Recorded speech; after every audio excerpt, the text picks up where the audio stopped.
Welcome to the Modern Mexico podcast. I'm your host, Nathaniel Parish. On today's episode of the podcast, we're talking about Mexico's mining sector. Mexico has a long history of mining activity. Mexico is the world's top producer of silver. Mexico is also the second most important gold producer in Latin America. In recent years, however, the mining sector has become increasingly infected by risks from local protesters, organized crime groups, and legal uncertainty. In 2022, 6 mine employees were kidnapped by armed civilian gunmen in the state of Guanajuato. Also in 2022, thieves stole 20 shipping containers filled with silver and gold from a port facility in the state of Colima. In early 2023, protesters in Michoacan blockaded the entrance to a mine after 2 local environmental activists disappeared. Each state in Mexico presents a very different risk profile for mining sector companies. Sonora, Mexico's mining epicenter, presents a very different set of risks than states with less prominent mining histories such as Puebla and Veracruz. Foreign executives doing due diligence on potential mining investment projects in Mexico need to fully understand the range of risks affecting particular mines. In today's podcast, we're speaking to Douglas Coleman, the CEO of the Mexican Mining Center. Hi, Doug. Welcome to the podcast. Hello, Nathaniel. Thanks for having me on. So, the first question I have to kick off the discussion is, what 3 words would you use to describe Mexico's President Lopez Obrador's attitude towards the mining sector? Well, his public attitude, I would say, is mostly a distrust, antagonistic, and I would add uninformed to that. He's come out with public statements that are very much against the mining industry as a whole. But I think the true situation is he's more pragmatic than he actually reveals in public. And the industry is still moving forward. We've still got a lot of investment here in Mexico. And but all the same, I think it does the idea of foreign ownership of mining concessions is something that really goes against AMLO's nationalistic ideology. And I believe he views the industry more as a necessary evil rather than anything else. It's it's kind of a difficult situation to measure, and it's just something that I think if you pay a lot of attention to the things that he says, you start to realize that he presents things in a way that sound like he's really against the industry, and yet when you pay attention to the details, more often than not, there's no changes, real policy changes involved. But all that said, I think the thing that he's done that has hurt the industry more than anything else is this moratorium on new concessions. And when he ran as a candidate for the presidency, he said that over 40% of Mexico's territory was under mining concessions, which if you fact check that, that's really not the case. The Mexican Chamber of Mines says that the actual territory that's covered by mining concessions is closer to 8.6% versus the 40% plus that AMLO declared. And out of that 8.6%, only 0.1% is actually affected by mining operations. Because although mining attracts a lot of attention in the press, its effects are very limited, very restricted. It doesn't affect a large territory. So AMLO declared when he was first running as a candidate that he would put a moratorium on new mining concessions because there was just too many out there, and also because he viewed them as kind of, well, he's, in his public statements, he said that mining companies, especially ones in Canada, were using the mining concessions in Mexico for speculation and not to actually be developed. And that's a kind of a distorted way of looking at things. Since the majority of mining concessions do not actually become developed into a mining operation, and but it's all part of the business, the industry here, that you have to raise capital to explore, and it takes a lot of high risk investment to go into these properties to actually become a mine, and eventually, with a little luck, recover all of that investment. So that's right now what's happening there is with the mining concessions being no new mining concessions.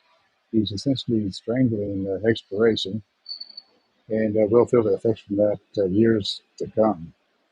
Right now, we don't feel so much of that effect, but years down the road, I think we'll start feeling the effects of this last 6 years where no new mining concessions were given title. And I think, well, that's one of the things that kind of show a little bit of, his public stance of basically antagonism and lack of information. And he just does what is politically convenient to him. And I think most of his base is the lower class population, which is mostly from southern Mexico, where mining isn't a major part of the culture. And so it's more politically convenient for AMLO to have a public stance, anti-mining stance in public, and that's what he's doing. Uh, but all of that said, Mexico has been a mining country for over 500 years. We have enormously rich mineral resources, and I see the economic forces are prevailing over the political resistance. And if you look at worldwide investment in exploration, the principal destination for that investment is Latin America on a regional scale. And Mexico enjoys well over a quarter of that investment, making it the principal country for mining exploration. Uh, all of that said, of course, the actual investment going into Mexico is about half of what it was 10 years ago. But on a comparative basis, Mexico is still one of the best places in the world for investing in mining exploration. Okay, interesting. So the words you picked are distrustful, antagonistic, and uninformed. All of those words sound a little bit negative. So I'm wondering, overall, what grade would you give President Lopez Obrador for his mining policies? Well, I would give him a C minus. The the policy of no new mining concessions has just crippled the exploration here in Mexico, and he's come out. Most of his public statements have scared away investment into the country, and so I would give him a low grade for all of that. He came out right away and said no to the mine in Baja California Sur, which is there was a mine called the Concordia Gold Project just outside of La Paz. And he said no to that, canceled all hopes of that mine going into production in the near future. But on the other hand, that's a property that has been explored and developed for the last 30 years, and they have not been able to bring that into production because of environmental concerns. So that made lot of news. It scared away investors, but at the same time, it didn't really hurt the industry because that was a project that really wasn't going to become a mine anyway. And then he went out and canceled the permits on the El Boleo mine, which is also in Baja California Sur, which is near Santa Rosalia. And that made a lot of news because this was actually a mine actually a mine that was in operation and had applied for an extension to its permits and to its ground, which would allow an additional 10 years of mine life. And he came in and canceled those, although they had already been approved by the environmental agency here in Mexico. And that made a lot of outcry among the mining professionals in Mexico. And so, very quietly, he agreed to hold a public referendum in Santa Rosalia, which is the community where the mine is located. And the local people all voted in favor of this operation. So the mine has its permits now and it's going forward as normal. But it still left a bad taste in the mouth of a lot of people, that a lot of foreign investors especially. And, this is all the parts of the reasons that I would give them a low grade. But on the other hand, I wouldn't give him a complete failing grade because the things that he has done haven't had a significant impact on the industry. It's it scares away investors. It gives a negative appearance here in Mexico towards mining. But at the same time, things are still moving forward. If you look at the political side of things, it looks really poor. But on the economic side of things, there's still investment coming in. There's still projects that are being developed, and I think we're looking at a bright future for mining here. The there's any other number of issues, but I think that one of the things that he did was when COVID first came into effect, is he published a formal list of all of the industries that were considered essential industries, which will continue with their operations as normal during the COVID period, during the pandemic. And mining wasn't included on that list, which was unbelievable. But about 3 months later, with a lot of public outcry over that, he did include mining on the list as essential industry. So I think that would give him a C minus as opposed to a failing grade due to that. Okay, so C minus is definitely not favorable, but it's also not terrible. And it sounds like, in your view, President Lopez Obrador's interest in the mining sector is maybe more about politics than about hands on policy. And something that I've heard from executives in the automotive and aerospace sectors is that the Lopez Obrador administration is just kind of content to let them run on autopilot, that they're not necessarily part of his strategic vision for Mexico. He's not doing a lot to, develop them or make them more competitive 10 or 20 years from now. But he's also just not very hands on with day to day involvement in those sectors. And um, maybe it sounds like, to some degree, that's what's happening in the mining sector, that beyond some big headlines, that there's still mining exploration happening in Mexico. It's just a little bit behind the scenes and maybe a little bit on autopilot. Um, and one of the other questions that I have is, for foreign companies that are looking at Mexico right now, I'm wondering, what is the number one risk that foreign mining companies need to understand when considering buying assets in Mexico? Well, I think that the number one risk is some of the new regulations that are going into effect in Mexico.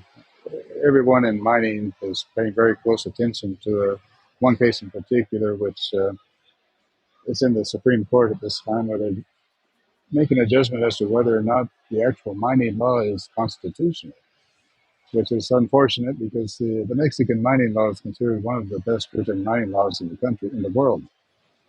And the issue at hand is a new requirement that they call indigenous consultation, where when a mining company is applying for the environmental permits to put an operation into production, usually you would have to consult the local community and have their approval for the mine operation before acquiring the environmental permits that you need, which I don't think is a bad idea, because in the end, you can either get the approval prior to going into operation, or you would run the risk of going into operation and facing major lawsuits and probably much more expensive consequences later down the mine life.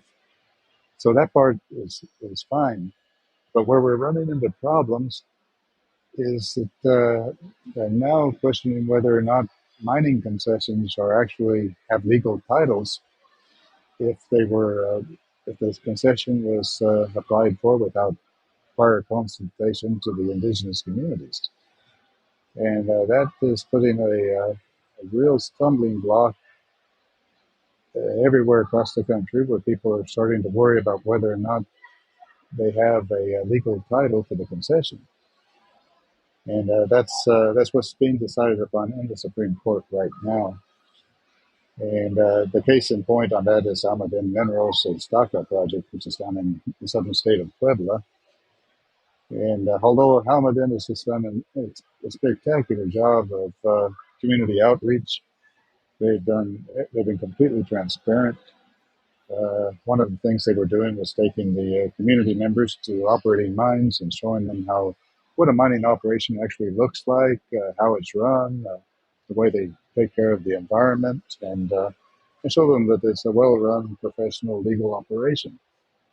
And so the community members who visited these mine sites would come back to their local communities and just be thrilled with the idea of having uh, a job generating industry in their local community and having a well-run mine operation there.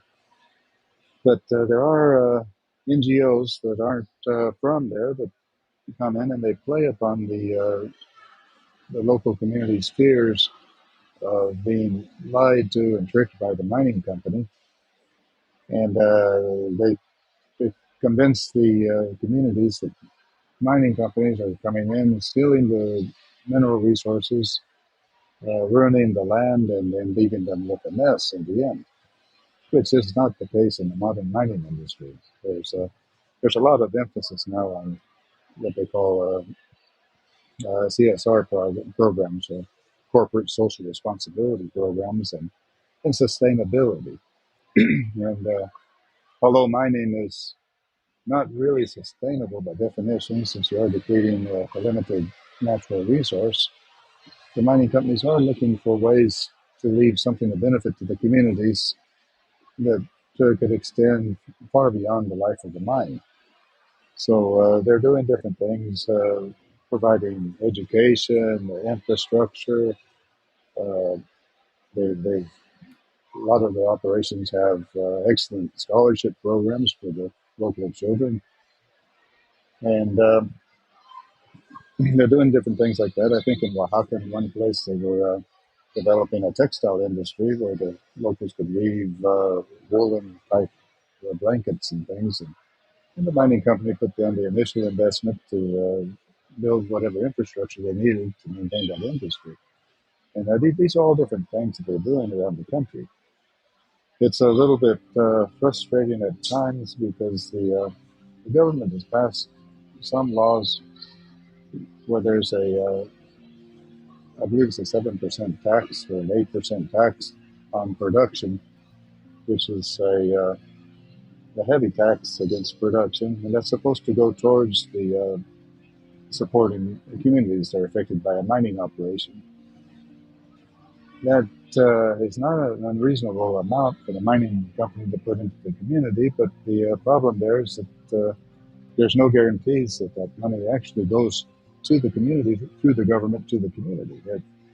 And then more often than not, the mining company pays the tax and still has to invest in the community to maintain the good relationship. So right now, I think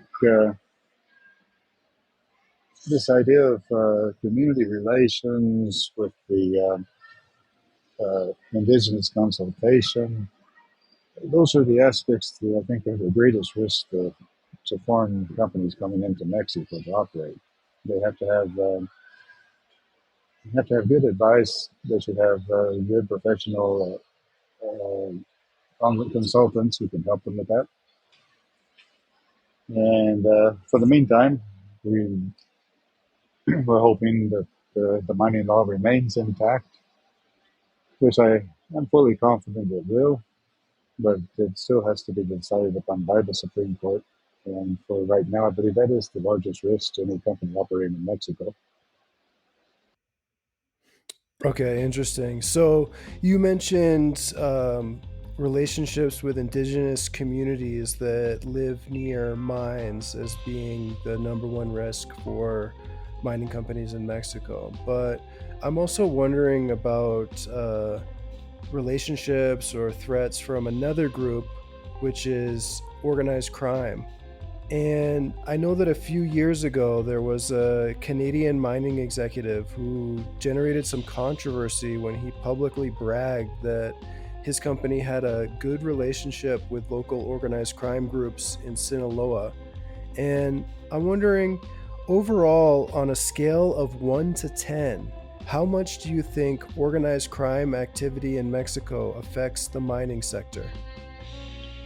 Well, I think on a scale of 1 to 10, you're probably looking at about a 3. It's not, although this is a serious concern, it's not a constant threat, and it tends to shift from region to region. And of course, any violence associated with that isn't directly directed at the mining companies. Uh, Most of the risk of an operation can be mitigated if you have a good community relationship. And, unfortunately, the cartels have infiltrated every level of society in Mexico, from the smallest village up to the highest levels of government. So but you have to understand that the cartels run a business, and it's something that they essentially look the other way. They have whatever they do, and it's almost, you know, occasionally, there's areas where you shouldn't go walking around in the mountains there looking at rocks. But if you have good relationship with the community, and you should also always ask for their advice as to what areas are safe to go to at the time, and if there's, get a feel for what the situation is in the local community. For some of the major companies operating here, they hire professional consultants who can give them a nice rundown of all of the security risk for whatever particular region they're interested in working. So I believe it's just something that you have to take into account. But I don't think that that's a overwhelming issue as to risk involved in a mining operation. Okay, interesting. So maybe it's more of a potential long term risk more than a daily operational risk in terms of employees or executives being targeted for assault or Yes, kidnapping or anything like that. but there are some risky areas where there's been a problem before, where you know some, I believe, up for example, up at the Lotus mine up in Chihuahua, near the Chihuahua Sonoran border. There was a time when some of the contractors and some of the mine employees weren't able to take the road into the operation because of the problems out there, because of the violence. But in that case, I believe the government did send in some troops and put more law and order in the area. And the government has been supportive of those types of things. So when there's a serious problem that is affecting the mining operation, the government will step in and put in some soldiers there that may provide more security for the workers. But those are cases that are fairly few and far between. I wanted to take a short break to remind listeners that Mexico is known for producing some of the best coffee in Latin America. Total, in 2021, Mexico exported $350 million of raw coffee beans. One of the best local roasters in Mexico City is Nomade Tostadores. Residents and visitors can sample their high-end coffee at Café Blanc in Colonia Juarez or Bara Funky in Colonia del Valle.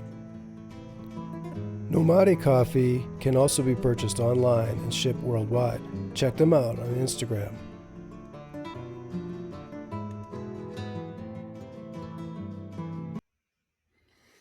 Okay, and another thing I wanted to ask you about is the lithium sector in Mexico. And right now we see a broader discussion about what Mexico's role will be in the supply chain in the electric vehicle sector. And Mexico also has some potential to become a player in the lithium market. And I'm wondering, on a scale of 1 to 10, how optimistic are you about Mexico's lithium sector? Well, I would say now that they've nationalized the lithium, I think that the lithium sector, I would say probably a 2 or a 3 as far as optimism goes. The essentially, if you look at the other things that have been nationalized here in Mexico, uranium is an example. There's no uranium mines. There's no aspect of the industry involving uranium in Mexico, although there are uranium deposits here. And I think it'll be a similar situation for lithium. We have lithium deposits. One of them has received considerable investment from the Chinese lithium company. I think it's Ganfeng. They put in over $300 million into development of the Bacanora lithium project here in Sonora. But that's still not in operation. It's gone through some pilot testing, and it is a large lithium deposit, but it's not an easy deposit to process. It's in this particular case, the lithium is found in clays, and it requires a lot of processing. It's a complicated metallurgical procedure to separate the lithium. It's not cheap. So I think it's something that the Mexican government would not invest in. And the other lithium deposits that are in the country are very green exploration stage projects. So I think by nationalizing lithium, AMLO has essentially canceled that aspect of any future production of lithium in Mexico.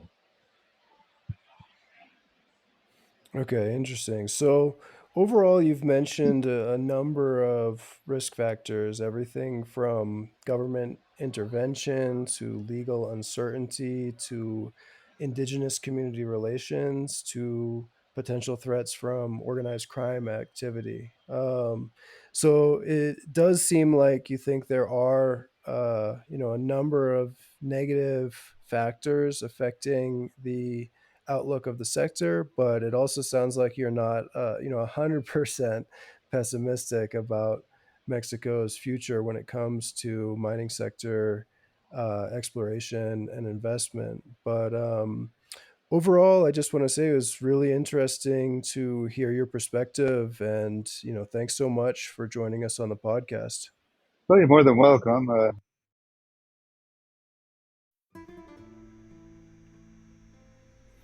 I wanted to take a short break to remind listeners that Mexico is the world's #1 beer exporter. Within Mexico, however, the beer industry is dominated by 2 international beer giants, the companies that produce Corona and Dos Equis. Over the last decade, however, a niche market for locally produced craft beers has emerged in Mexico. And one of the best brands of cerveza artesanal in Mexico is Minerva, which is produced in Guadalajara. Visitors and locals can sample Minerva's beer at the El Deposito chain of craft beer stores in Mexico City.